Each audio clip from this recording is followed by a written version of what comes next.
Dino Crisis is one of those games that you play once and it sticks with you forever because of how memorable it is and the amazing, joyful, yet terrifying experience you had with it. The perfect combination of its likable characters, the eeriness of a facility you must explore, the horror of the dinosaurs roaming around, the simplistic yet intricate puzzles, and the sheer creepiness of its soundtrack.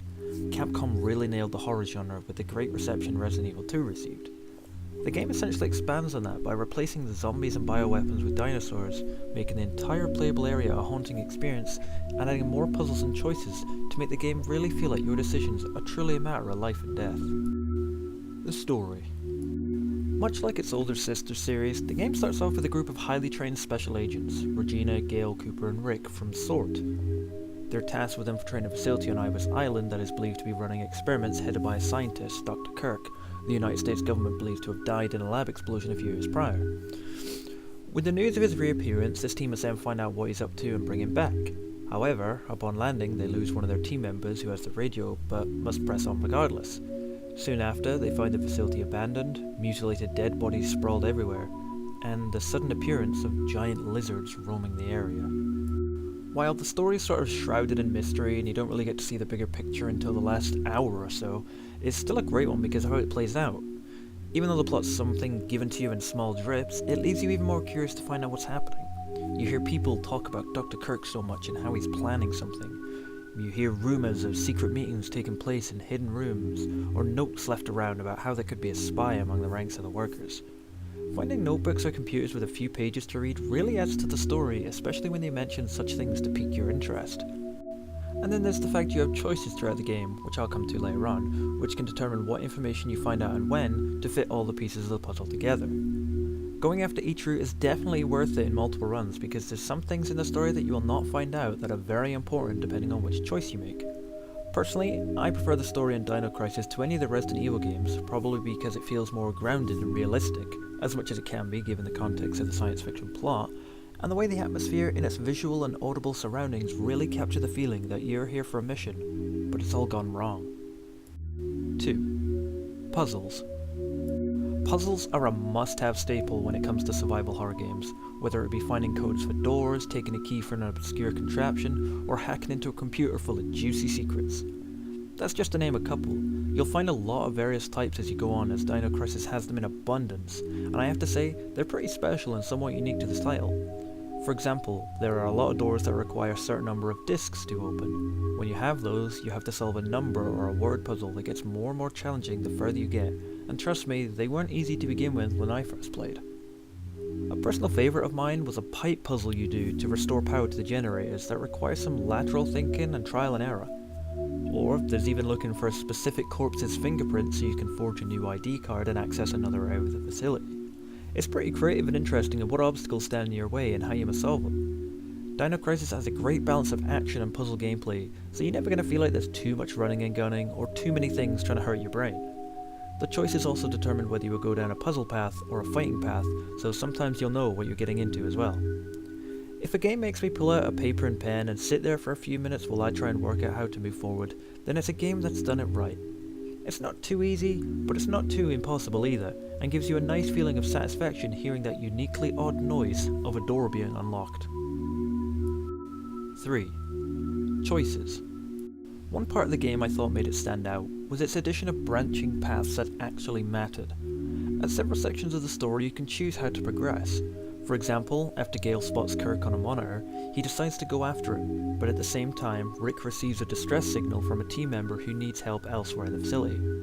Depending on which path you take determines what areas you go to, what puzzles you'll solve, and what information pertaining to the mystery of it all you'll hear. It's a great excuse to play the game multiple times, and I found myself starting the game again as soon as I finished it because I was so eager to discover what I missed in each path. While they do inevitably lead up to mostly the same point, eventually you can tell that your decision made a difference and will have repercussions until the next choice you need to make. It doesn't have to be story related either, as at one point you're surrounded by dinosaurs and are given another choice. Do you rely on your brain power and try and solve a puzzle to open an escape hatch, or do you trust your skills and ammo count and fight your way to safety? Your choices also determine your ending too, with 3 available. 2 are by clear instructions, but the third requires a little outside of the box thinking. While not exactly being a gameplay feature or choice as such, you do have the option for different ways of dealing with dinosaurs too. You can try fight your way through them and kill each one as you see with the various weaponry and ammo you find, or you can try rush past them and save all your supplies when needed. My preference when available is to lead them into the red laser walls, watch them stun themselves, and quickly turn it off and run through. It's what's known as the stun and run, and works extremely effectively. 4. Soundtrack. Music isn't something I would normally put on its own segment, as this isn't exactly a key point of the game and how you play it, but in this case, it definitely is.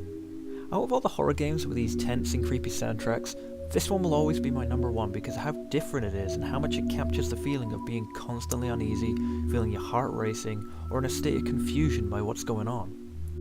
Most tracks sound very electronic, and it goes great in a place like a high-tech, well-funded science facility with its metallic sheen walls, computers with their bright screens and flashing lights, automatic sliding doors, and pieces of tech and experiments left out in the open. Then you get the low bellowing of trumpets that suddenly kick in with a fierce blow that catches you off guard for being chased. But most of all, what I love is that the tracks usually aren't in perfect sync. They're off-key and sound like a mess, but that's what your mind is like. It's racing, it's going all over the place, and it's getting scrambled as you try and figure out what to do in a panic.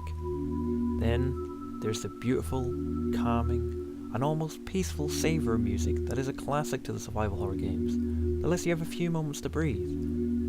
But it still retains an eerily uncomfortable feeling throughout.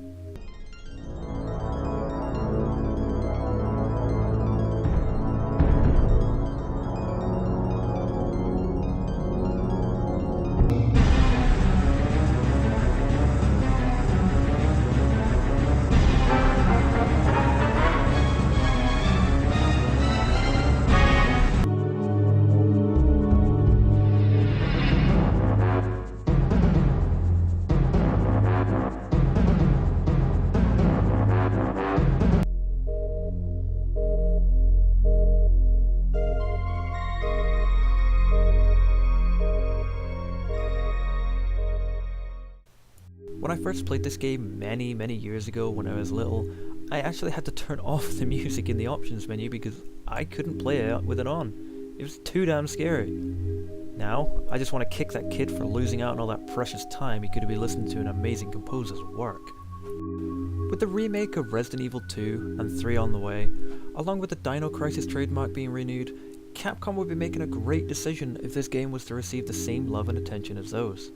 The late 90s and the early 2000s were the golden years of survival horror games after all, and titles like these pioneered it. Even though its sequel turned into more of an arcade shooter with a cliffhanger ending, and the third went a little weird with its space-themed dinosaur mutants, the original game of this sadly abandoned series was a gem among games, and should be played at least once by fans of the genre. This will always, to me, remain one of the greatest games ever made.